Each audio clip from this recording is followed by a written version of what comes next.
To an outsider, the death of 32-year-old Rebecca Zahau may look like a classic case of the poor little rich girl. But Rebecca was beautiful.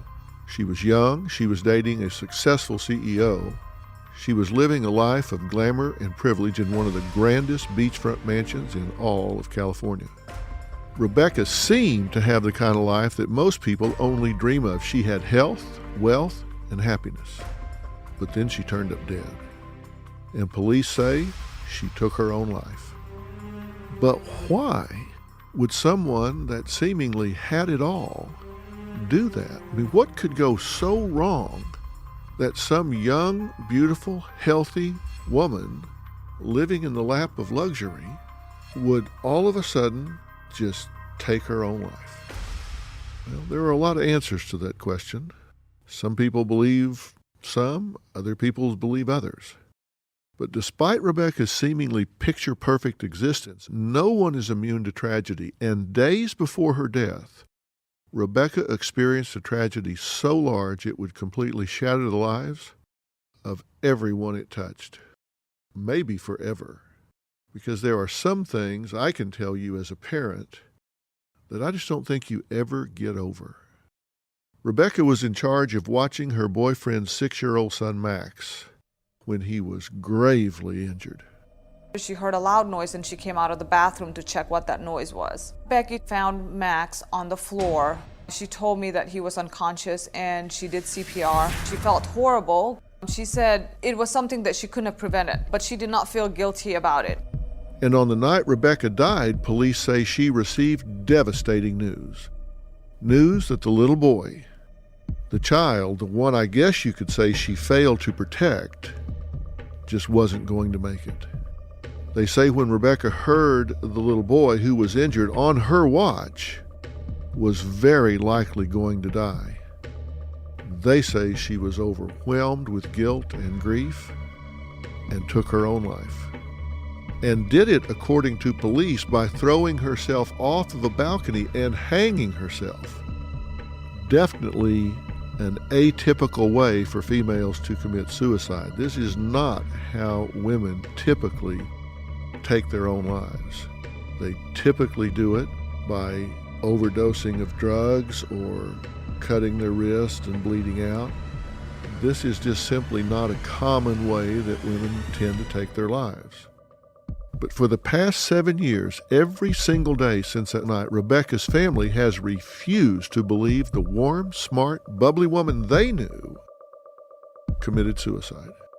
My sister did not indicate that she was depressed, suicidal, or wanted to hurt herself. Despite the police ruling that Rebecca died at her own hand, her family says this was murder. And they believe Rebecca's killer is still out there walking free with her blood on his hands. Now, Rebecca's death was no doubt surrounded by bizarre circumstances, but police say there was no evidence of a killer, no DNA, no fingerprints, no sign that anyone other than Rebecca was on that balcony when she went over the railing to hang herself and take her life. No one was there, according to them, except for Rebecca. Becky wouldn't strip herself naked, bind herself in that manner, and definitely not for the world to see. She wouldn't do that. She just wouldn't. But still, her family refused to believe it. They believe that was an easy answer, an answer that just ignored too much evidence, circumstantial as it was. Too much evidence. They believe that the lack of DNA actually proves Rebecca was murdered. Why was her DNA the only DNA found in areas of the house where there should have been signs of other people? Well, they believed that there were signs of only her DNA because it was wiped down. And then the killer put her DNA, her fingerprints on everything. Because this is an area of the mansion where people would have been.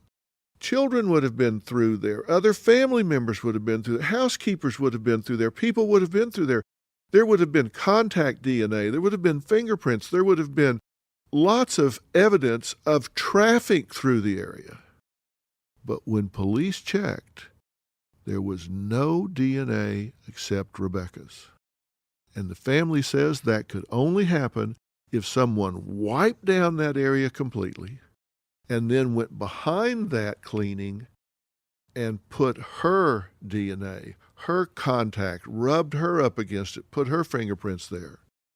They say there is no other explanation for there being only her DNA in this area. So their family set their sights on a visitor staying in the mansion's guest house, the brother of Rebecca's boyfriend Jonah, Adam Shacknai, and they have decided that he was involved, and they have dedicated their lives to proving their theory that he killed Rebecca. In their eyes, it had to have been him. He was the one who discovered Rebecca's body naked and hanging. Mayor, emergency, what are you reporting? Yeah, I got a girl hung herself. Okay, sir, is she still alive? You're alive? When was the last time you saw her? Last night. Okay, is she beyond help? I'm compressing her chest right now. Okay, hold on. So what's your name? Adam Shacknai. They believe he was the last person to see Rebecca alive, and he was the only other person who admitted to being there on the night Rebecca died. Because of that, Adam became the prime suspect, not in the eyes of the police, but in the eyes of Rebecca's family. And that's the story we all remember hearing. Adam removed a blue cloth which had been in her mouth after he cut her down from a second-floor balcony. Zahau, who was naked, had her feet and hands bound by red rope, which authorities believe she had tied herself. That's the story that really played out in the media, in magazines, newspapers, on television, and even in court. But what a lot of people may not know, what people may not remember, is that before Rebecca's family zeroed in on Adam Shacknai, filing a wrongful death lawsuit against him and claiming they believed he was Rebecca's sole killer, they floated other theories. They floated the theory that he was not the only person that could have done it. In fact, he was not the only person they have accused. One theory, which was very short-lived, was that Rebecca's beauty could have led to an obsession that escalated to murder.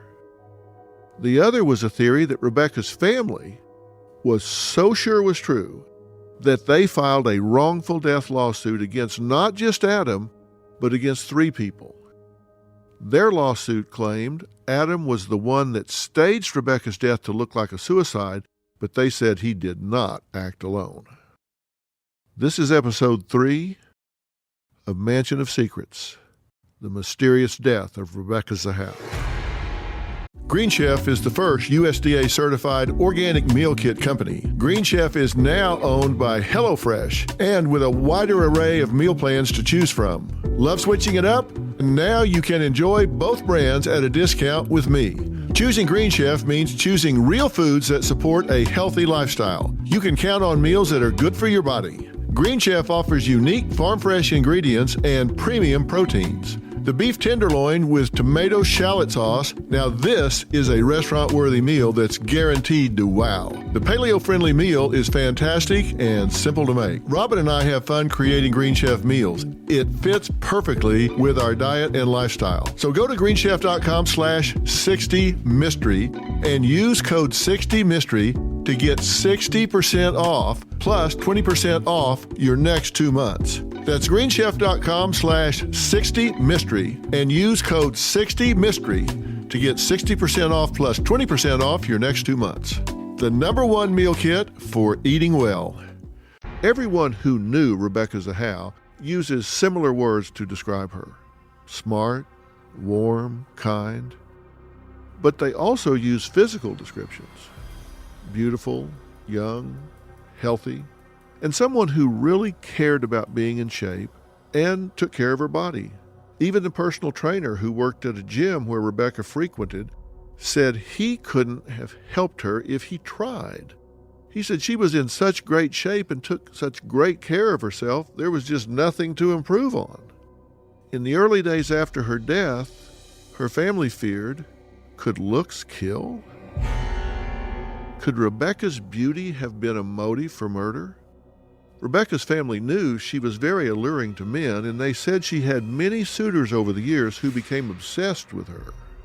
Some to an unhealthy level, some maybe even to the point of being potentially dangerous. One of Rebecca's sisters recalled Rebecca telling her she never bothered to lock the mansion doors as she felt so safe in Coronado. Could someone with an unhealthy obsession, some stalker from her past, have found Rebecca and gotten into the mansion? Even Jonah said Rebecca had done a number on her ex-husband Neil, and even after the divorce, he was insistent on remaining in contact with her. And where do you look when there's a murder? You look in the immediate circle first. You always look at spouses, family members. Most people are murdered by someone they know, not by strangers. So that's the first place you look. And here's an ex that seems to be pretty still hung up on her. But this ex, Neil, was cleared immediately. And the idea that an obsessed suitor could have harmed Rebecca was somewhat glossed over. It really only became something that armchair detectives focused on. Besides, if there was someone bothering Rebecca, police surely concluded they would have found some trace of it by now. They had access to her phone records, and certainly this was a small community. They would have known something. Somebody would have known something. Housekeeper, Jonah, maybe the police had been called. Security cameras would have shown something. There's just no evidence of it. Rebecca's family quickly developed a new theory.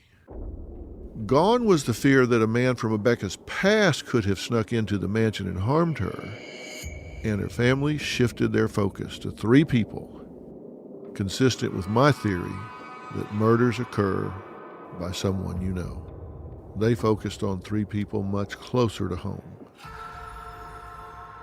So in 2014, 3 years after Rebecca's death, 3 years after police ruled it a suicide, 3 years after police said there was no murder and there was no killer, Rebecca's family filed a wrongful death lawsuit and asked for a jury trial.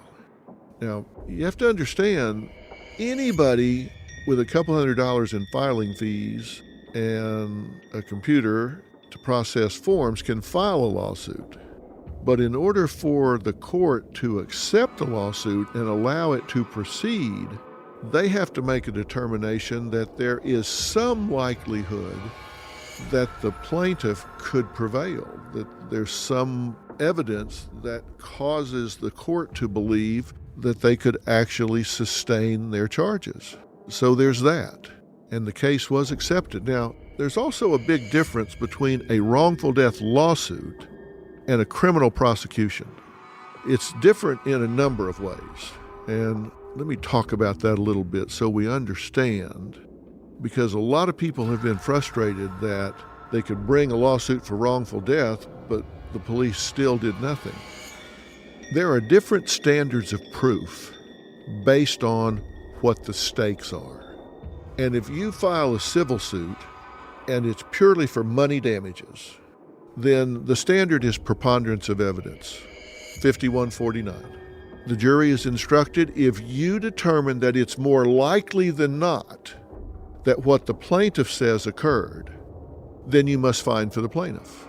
You don't have to feel strongly about it. Just if you feel like it's more likely than not that what they say occurred, then you find for the plaintiff. It can be 5149. 51%, yeah, probably happened. 49%, probably didn't happen. That's enough. Very low standard. Then the next standard is what's called clear and convincing evidence. This is a much higher standard than 5149. This is something where the evidence needs to be clear and it needs to be very convincing that what the plaintiff says happened likely happened. And then the third standard is what we always hear about, beyond a reasonable doubt. And that is what's used in criminal cases. And let me tell you why that's used in criminal cases. In America, to deprive someone of their liberty is and should be a very high standard. If you're going to take somebody out of the world, off the street, and put them in a cage for months, years, or the rest of their life, or give them the death penalty, the standard should be very, very high. You should prove that they did what you say they did beyond any reasonable doubt, meaning that 12 people should go into a room, discuss this, and there be no issue about which reasonable folks could differ. That 12 people, if they're being reasonable, there's just no room for error. This is just no wiggle room here. This is not something reasonable people could argue about. So that is a very high standard. Now, prosecutors have some stair steps they can use to get there. For example, if they don't want to take the weight of the decision, they can convene a grand jury. It's often been said, you convene a grand jury, you could indict a ham sandwich. And what that means is, when you convene a grand jury, all that's presented is the prosecution's case. Not one shred of defense evidence is presented. Only the prosecution's case. They just go in there to this group of people, it may be 25, 30, 40 people, whatever, and they say, we want to bring charges against this individual for this crime, and here's all the reasons we think we should. And there's not one voice, not one single voice to say, hey, wait a minute, you're not getting the full story. It's just the prosecution's case. And let me tell you, your story goes a whole lot better when you're the only one telling it. So going to a grand jury and talking them into bringing charges, which doesn't mean somebody's going to jail, doesn't mean somebody's going to be deprived of their liberty. It just means the grand jury is saying this is worthy of taking to trial. Now, there's also something very important about bringing a civil suit if you're not getting the prosecution to move the way you want them to do. You see, in the prosecution of a crime, the defendant never has to speak. The prosecution can send out an investigator, but they don't get a chance to do discovery. They don't get a chance to say, defendant, give me all your documents. Defendant, tell me your alibi. Defendant, sit down. I want to take your deposition. You say, well, they have a right to question the defendant. No, they don't. Defendant never has to say a single word about where they were, who they were with, when they were there. So they don't ever get a chance to do that. But in a civil case, the defendant does have to speak. A deposition can be taken. Phone records can be gotten. Questions can be asked. So lots of discovery can be gotten that the police couldn't get. So if it's within the statute of limitations, you can then take all that information and say, here you go, Mr. Prosecutor. Here's all this evidence we found in the civil trial. What do you think of me now? So that can be very empowering to a prosecutor. I tell you all that to tell you this. Even after all that discovery, even after deposing Adam Shacknai, even after him having to answer questions about her death and his whereabouts, the prosecutors still declined to press charges. But on the civil side, the suit was filed by Rebecca's mother, sister, and late father, and it was for wrongful death. And in that filing, they detailed what they believed at that time happened on the night Rebecca died and who did it. And let me tell you, the picture they painted was truly chilling. The lawsuit details what Rebecca's family believes was a sinister murder plot. It reads like a best-selling thriller, and it has all the elements you would need for a stereotypical page-turner or a made-for-TV movie.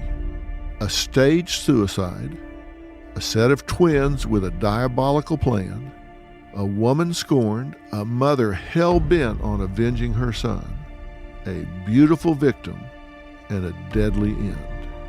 The stakes could not have been higher.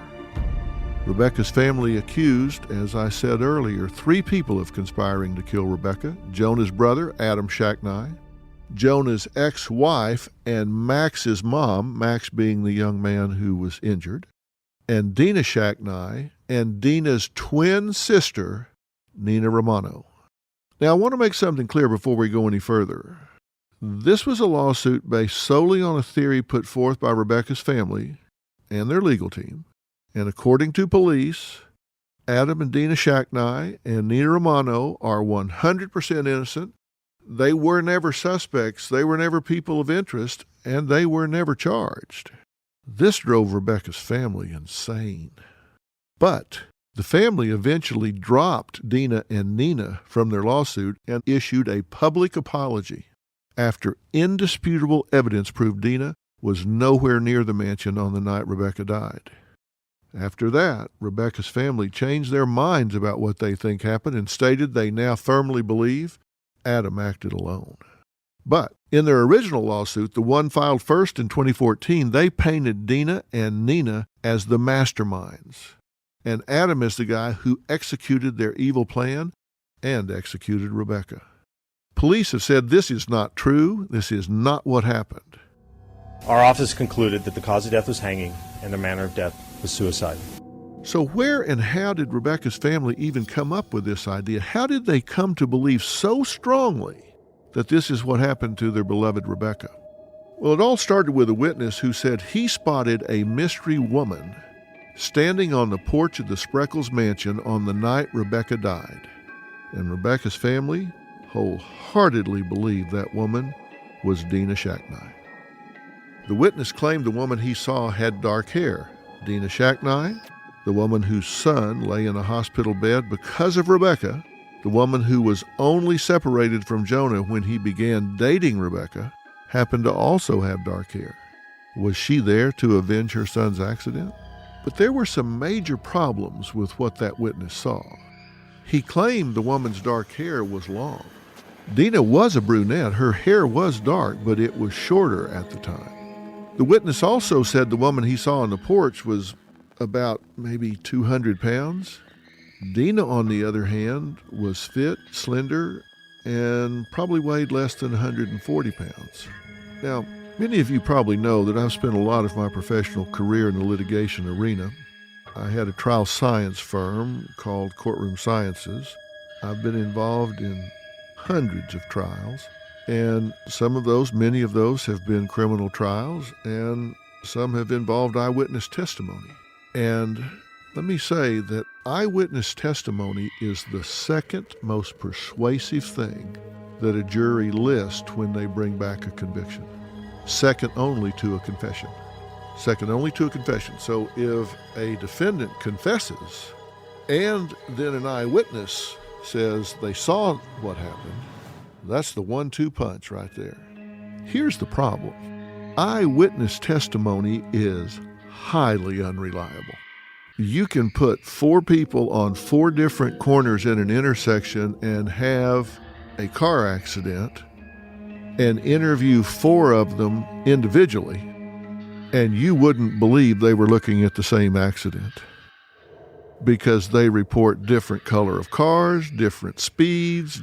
Eyewitnesses who have no agenda, but yet they see things differently. In fact, of the nation's first 130 convictions that have been overturned by DNA, 78% of them involved flawed eyewitness testimony. Now think about what I just said. Over 3/4 of them were convicted at least in part based on eyewitness testimony. Someone that got on the stand and said, I saw him or her do it. And they were wrong. At 10 feet away, you cannot see the eyelashes on a person's face. At 200 feet away, you can't even see their eyes. At 500 feet away, you can see a head, but no features at all. It's just a bump. But here's what happens. It's called gestalt.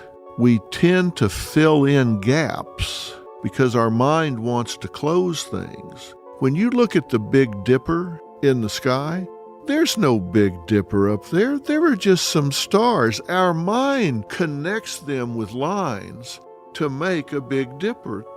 The Innocence Project has really been working hard since the advent of DNA, and 358 people sentenced to death have been exonerated. And remember what I said the standard was? How high the standard has to be to deprive someone of their liberty or their life. It has to be a very high standard where 12 people say, there's nothing here about which we could disagree.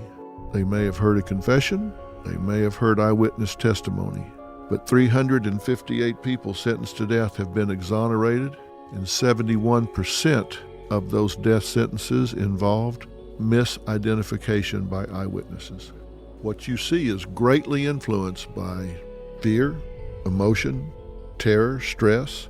You would think those things make something stand out, but they don't.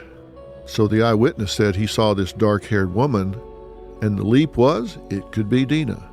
But in a twist, the woman that witness saw, a woman who looked a lot like Dina, was actually her twin sister, Nina.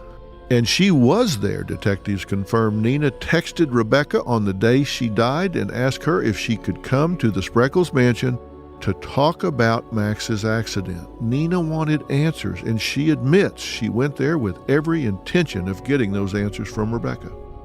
Now, this wasn't the first time Nina had attempted to question Rebecca about Max's death. She says she asked her what happened when she first got to town, but she just did not think Rebecca's answers added up. Rebecca, what happened? I heard Maxie was walking up the stairs and he had a cardiac arrest. I said, that makes no sense to me. I said, he was 6 years old. He's a healthy boy. I don't understand. And she just looked at me and she said, I know. And that was it. And I said, where did he fall from? Did he fall from the first set of stairs, the little landing, the next set of stairs going up, the top landing by the bedrooms? Where did he fall from? She said twice. He fell from the bedroom. He fell from the bedroom. And I looked at her and I said, well, how do you know that? I thought you didn't see him. No answer. So Nina was staying at her sister's house, which was close by to the Spreckles mansion. Nina says she went there hours before Rebecca died, knocked on the door, nobody answered. She just left.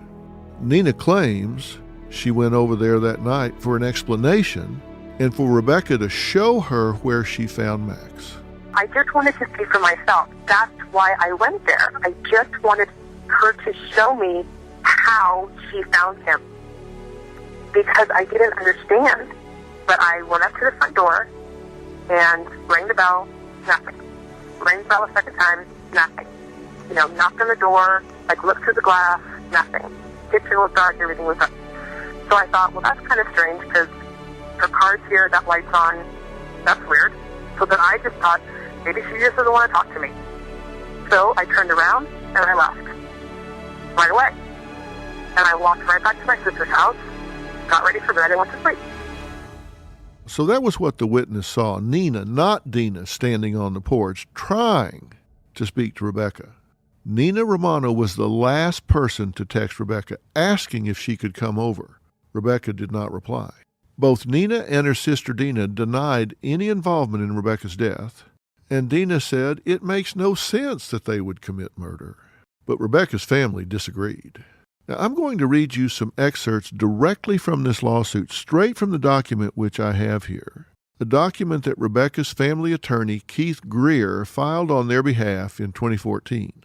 Remember, again, there was no physical evidence supporting Dina, Nina, or Adam's involvement in Rebecca's death. This is just what Rebecca's family at one point believed had taken place.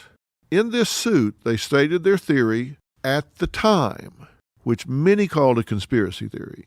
The lawsuit stated, and I quote, "On or around the morning of July 13th, 2011, defendants Adam, Dina, and Nina conspired to plan and did in fact enter into a common scheme of conduct with the intent to murder Rebecca in Coronado, California, and did in fact murder Rebecca by each of them personally committing one or more of the following acts in furtherance of the common scheme and conspiracy: striking Rebecca on the head multiple times with a blunt instrument, physically restraining her, further restraining her by binding her legs with tape, gagging her, binding her hands behind her back with rope, binding her ankles together with rope, removing the previously placed tape from her legs, strangling her to the point of unconsciousness or death, making and placing a rope noose around her neck, tying the other end of the rope leading to the noose to a bed, carrying her to the adjacent balcony and pushing her over the railing of the balcony, causing her to fall, and, if she was still alive at the time,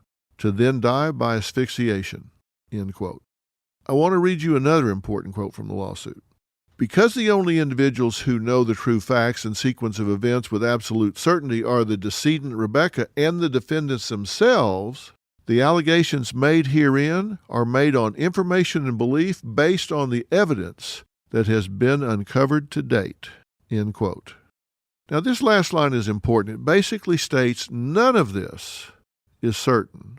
It's just their belief based on the evidence as they interpret it. And, of course, they're entitled to that interpretation. The lawsuit painted a really unflattering picture of Dina, painted her as an ex with an axe to grind. It accused her of not only confronting and threatening Rebecca in the past, being unable to control her anger, and ridiculing and publicly demeaning Rebecca over Max's accident, but it also said Dina wasn't just angry about Max and his injury. She had a problem with Rebecca long before that. Jonah and I shared equal parenting time, and Rebecca did live with Jonah. I always had trust issues with Rebecca, particularly after we met and she neglected to share very important information with me, such as her legal name. She left out she was married and the fact that she had a shoplifting arrest. Rebecca's family claimed Dina was extremely jealous over Rebecca's relationship with her ex-husband Jonah and of Rebecca's growing relationship with her son Max. After all, Dina and Jonah were only separated, not even divorced yet, when he started dating Rebecca. Now, Jonah himself described Dina's relationship with Rebecca as, quote, on the edge of civil. And you will remember he wanted Rebecca not to come to the hospital. Before Dina arrived to see Max, he was worried that if Dina saw Rebecca there after he was injured on Rebecca's watch, this could have been a big scene, bad situation. So he asked her to stay away. I suggested that she go back to the house. We were desperately trying to get hold of Max's mom, Dina, and I was very concerned that if Dina had sort of rushed in and seen Max in this condition and Rebecca there, it would have been an incident. It would have been unpleasant, and the last thing we needed was to take any attention away from Max. So the lawsuit alleges that Dina, furious over Max's injuries, and her sister Nina went over to the mansion to confront Rebecca, and that's when Nina was seen on the front porch by a witness. Adam was, as he stated, fast asleep in the guest house after taking an Ambien. Rebecca's family says they believe that Rebecca was confronted, and the dirt found on the bottoms of her feet proves she tried to flee the property and escape, but never made it out alive. Her family believes she was then attacked by Dina and Nina, hit in the head 4 times with a hard, blunt object, which severely injured her and rendered her unconscious. That's when they believe Adam, hearing all the commotion, woke up and saw Rebecca knocked out. They believe that then all 3 realized they had a problem if Rebecca woke up and lived to tell someone about the attack, so they conspired to murder her. Feeling like they had no choice. They had to silence her and silence her for good. Now, Rebecca did have 4 subgaleal hemorrhages or hemorrhages under the surface of the scalp. So she could have woken up and survived. And these hemorrhages just simply mean that she had been hit in the head enough to incapacitate her and she was bleeding. And we don't know how serious that could have been in terms of concussion, but we do know that it's very possible that she could have survived that. Rebecca's family alleged the threesome's next move was to have Adam carry Rebecca back into the house, strip her of her clothes. They believe they later got rid of them because the clothes Rebecca was last seen wearing were never found at the scene. What happened to those clothes? Where are they? Then, based on tape residue that was found on Rebecca's legs, her family believes that Adam restrained her with tape, gagged her, and left her taped up like that, while the 3 of them planned what to do next. Since no tape with similar adhesive was found at the scene, her family believes they removed it, just like they removed the clothes, got rid of it all after killing Rebecca. Now, Rebecca's family said they believed since Dina had previously lived in the mansion, she was the one who would be familiar with where things were. And so therefore, in their eyes, Dina must have been the one who found the red tow rope that was tied in a noose around Rebecca's neck. They further allege that based on the knots having nautical qualities and Adam being a tugboat captain with experience tying nautical knots, that he was the one who tied Rebecca up. Now, the police later refuted that fact, saying the knots were actually not so complicated and Rebecca could have reasonably tied them herself. The suit states Rebecca died of asphyxiation, so her family believes she was either strangled before she was hanged or strangled by dangling from the rope. And since the type of injury to Rebecca's throat were the type that more commonly occurs with strangulation and is unlikely to occur with a hanging, they lean towards the theory that she was strangled before she went over the balcony. And they say because of the sheer amount of strength it would take to create such an injury, they believe Adam must have been the one who choked Rebecca to death. Now, all of this seems to hang together. I mean, it flows, right? You can see how if you were writing a script and you were going to have someone play this out and recreate it, you can see how this does make logical, behavioral flow sense. There's just no real evidence for it. The lawsuit also accused all three of them as working together and covering for each other, taking turns keeping watch, removing evidence, wiping down the scene. This would certainly explain why no DNA was found at the scene, because her family believed they had cleaned it up. And lastly, the lawsuit states, and I quote, "Once they murdered Rebecca, Dina instructed Adam to leave a cryptic message on the door outside the room where the murder was committed. The message was painted using black paint at a height that is consistent with an individual who is approximately the height of Adam. The message read, 'She saved him. Can you save her?' Adam, based on black paint residue found on the noose, then tightened the noose around the neck and attached the rope to the base of the bed. Adam then picked up Rebecca, then threw her over the edge of the adjacent balcony. Either Dina or Nina was sitting on the bed, to which the rope was secured to ensure that the bed remained anchored to the floor, as evidenced by the bed having moved less than a foot. While the scheme was being perpetrated, defendants Dina and Nina also acted as lookouts to avoid detection and encouraged Adam to commit the acts alleged herein. Although each of the defendants was in part responsible for putting the decedent in harm's way, none of them made any effort to help her or save her from the injuries that eventually resulted in her death. The quote goes on to say the defendants were careful to remove any evidence of their involvement, including the disposal of the tape and Rebecca's clothes. Once the staging was complete, the defendants fled the scene, instructing Adam to call the police in the early morning with claims of suicide. End of quote. As I said, that paints quite the chilling picture. Nina and Dina both say they were horrified to learn that this was being pinned on them. Dina called it a surreal nightmare. She said no one could ever understand what it's like to not only lose your young son, but then to know you are innocent and yet be accused of a heinous and unthinkable crime. And think about this. Is that really what a mother who is keeping vigil by her son's bedside at a children's hospital, has the time to do? Hatch a plot to go attack her ex-husband's girlfriend for revenge? Would she have really taken the time to leave Max's side for anything?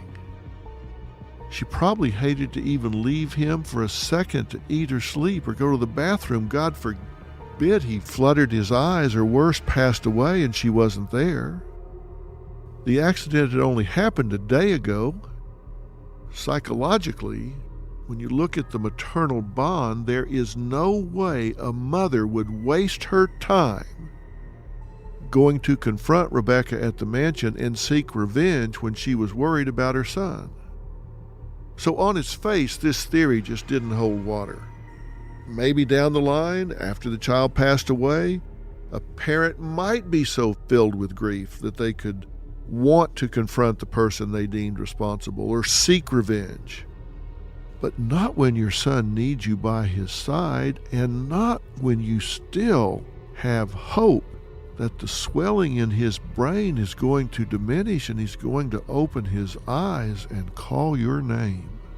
That is just not the time that you decide to make some ninja revenge trip to get even with the woman you think could be responsible.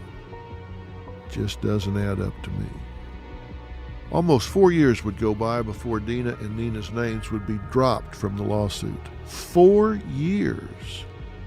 They would be targets in this lawsuit before they were eventually cleared because security surveillance showed Dina was at the hospital at the time investigators determined Rebecca died at the Spreckles mansion. It just took years, apparently, to get a hold of that video evidence. That, to me, is stunning. That could not have been established before 4 years, that could not be established before the lawsuit was filed. The attorney for Rebecca's family, Keith Greer, issued a public apology. He did so at a press conference in 2017. Dina was relieved to finally be vindicated. She said people don't understand what it's like to be innocent yet accused.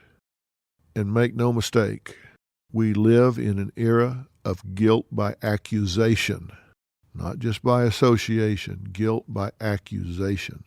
The facts just weren't there.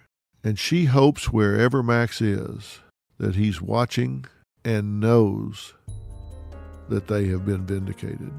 It appears that to the extent that you can, Dina may have recovered from being falsely accused, but as a mother, she will never get over the death of her son.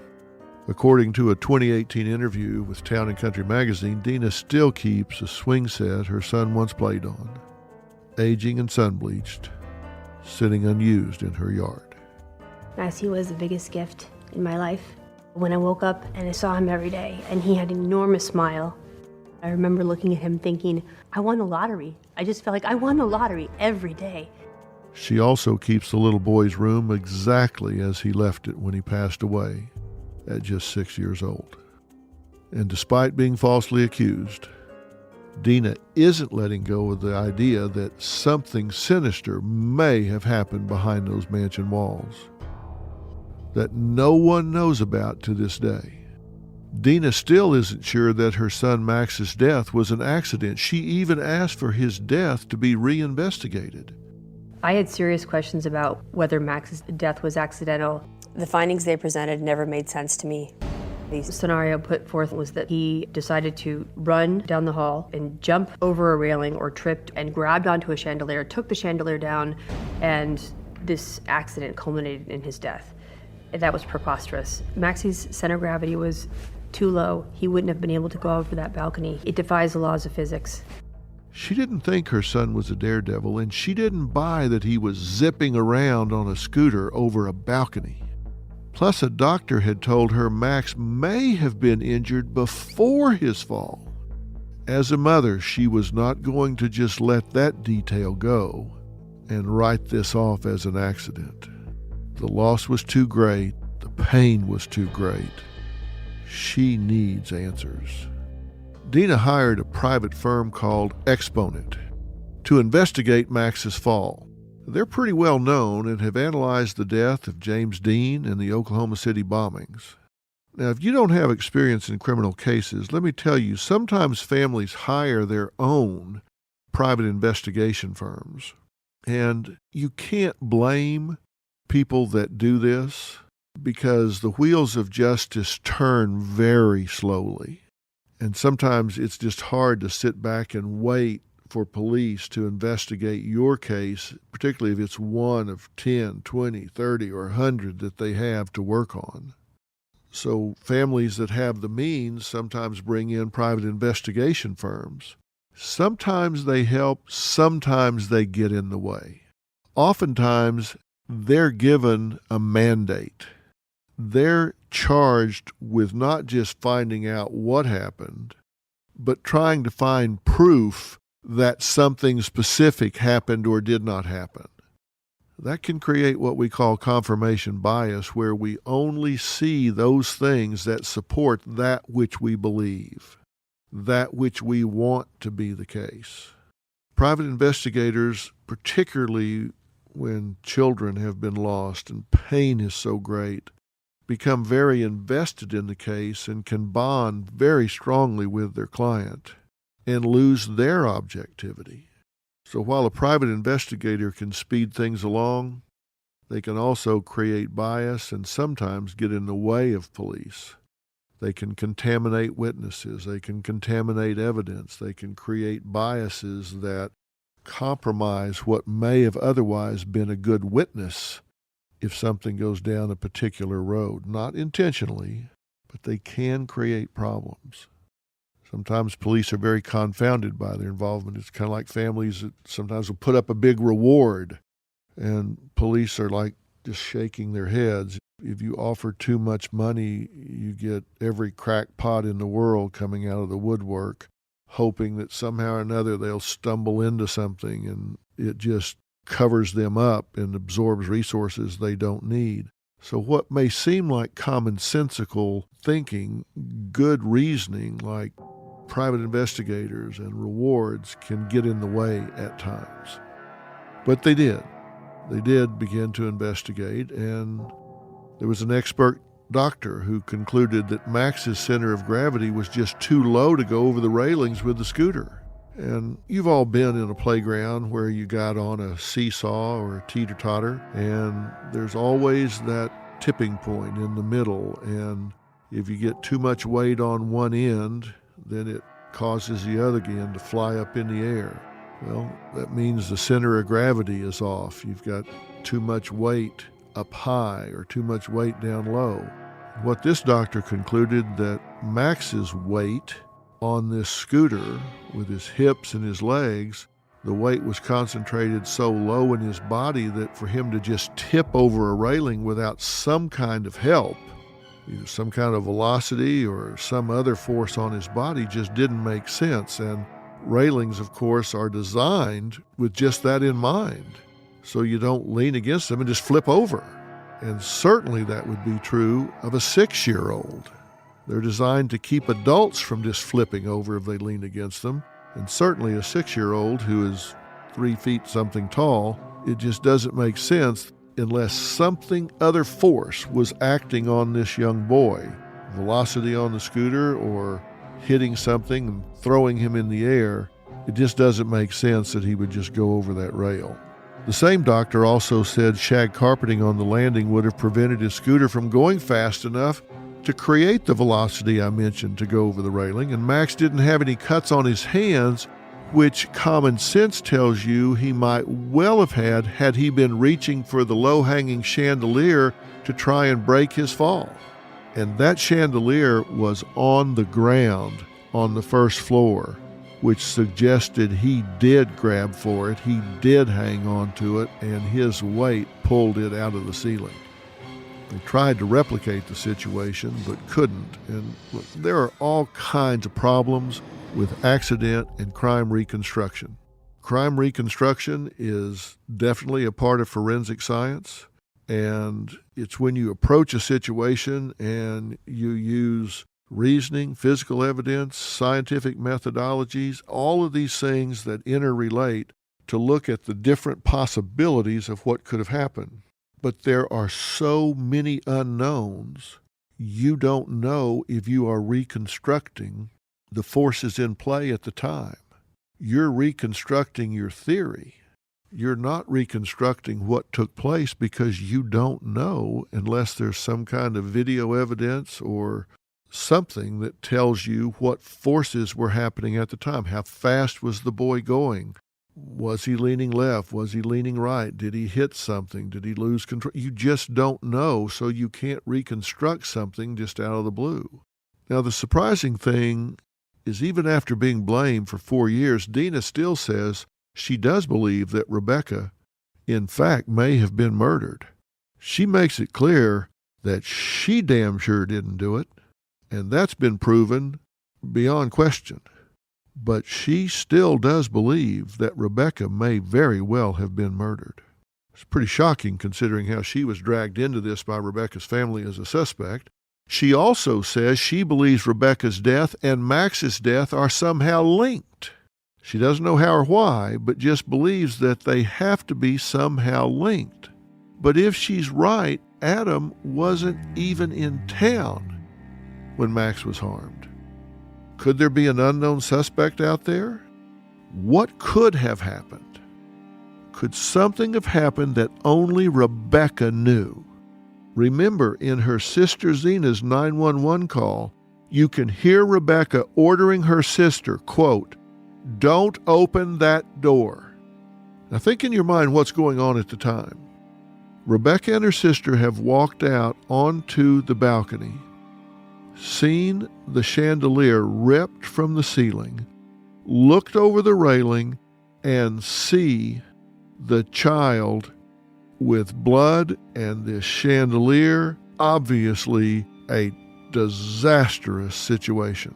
You go into high gear. There is one priority, and that is attend to this child who appears to be gravely injured. Where in that dialogue do the 4 words, "Don't open that door"? Where in the logic of the situation do those 4 words fit? Was there something she was hiding in the mansion that day that she didn't want EMTs to see? 911 emergency, what are you reporting? Well, my sister is trying to resuscitate him. Resuscitate who? Where are you calling from? Where are you calling from? Ocean Boulevard. Dina isn't sure this was a suicide, but she also doesn't see how Adam would commit such a rageful act. As she says, he barely knew Rebecca. She says she won't stop fighting for answers. As of now, she and the family have not joined forces to work together. Now, throughout the years, Adam really hasn't done himself any favors as far as his public image goes. He doesn't come off great in the media, didn't come off great on the stand. He's gruff, unemotional, and the phrases he sometimes uses, like, "I got a girl hung herself," or when he accused Rebecca's family of being, quote, posers. I'm standing tall. I'm not worried about these posers. Doesn't exactly make him seem like the innocent bystander police say he was. But come on, it is a big leap from lacking social polish to being guilty of murder. But the fact that Rebecca's family was so sure it was Dina and Nina, and then poof, it wasn't, and now are so sure it was Adam, could they be wrong again? Is there a chance Adam Shacknai is the 3rd victim of this tragedy, an innocent man cast under a shadow of doubt by Rebecca's grieving family? I can tell you, once prosecutors have gone after someone as a target in a murder case, for example, bringing charges against a second potential is very, very difficult, because you get in front of a jury and say, you know what, they're standing here telling you how sure they are. It's a very high standard. They're going to deprive this man or woman of their life or their liberty. And they were down here 6 months ago telling another jury exactly the same thing about somebody else. What is this, pitch till you win? We just come down here and prosecute people till we convince somebody that this is the one? It makes it really hard. It's like the little boy who cried wolf. Well, I think it was Dina and Nina. No, I think it was Adam. You begin to lose credibility. Was Adam just at the wrong place at the wrong time? Police cleared him shortly after he discovered Rebecca's body, but for years her family has insisted he was the one who killed her. But are they wrong in pointing the finger at Adam just because he was the one who was there? Are they wrong? Maybe not about the fact that their beloved sister and daughter was murdered. Hell, even Dina, who has been tormented by all of this and unfairly blamed, still thinks this seems like it could have been murder, but maybe wrong in the unwavering belief that Adam is the killer. Maybe they're right that she was murdered, but they just don't have the right culprit. I can't tell you how many times I have talked to defendants who wind up getting charged because they were the one that found the body. And I can't tell you how many times I have had defendants tell me they walked right past a dead body because they said, no way I'm going to be the one that finds that body, because I'm going to be the first one they look at. But attorney Keith Greer didn't let this video evidence clearing Dina and Nina stray him too far off course. He swiftly stated that he still believed Rebecca had been murdered, as described in the family's lawsuit, just simply modifying it to Adam acting alone. The motive was different now, though. Now the family believes Adam wasn't helping cover up a revenge attack. He was covering up his own sexual assault of Rebecca. The proof? Well, the proof her family believes lies in evidence found on not one but two knives, one with Rebecca's blood on the handle. Rebecca's family has vowed to stop at nothing to prove she was murdered, even to the point of digging up Rebecca's body, raising her from the grave, exhuming her years after her death. I was involved with this family when that happened. What clues did her body hold? Plus, do secret notes Rebecca left behind tell a different story? All of that and more in the next episode of Mansion of Secrets, The Mysterious Death of Rebecca Zahau. I'm Dr. Phil.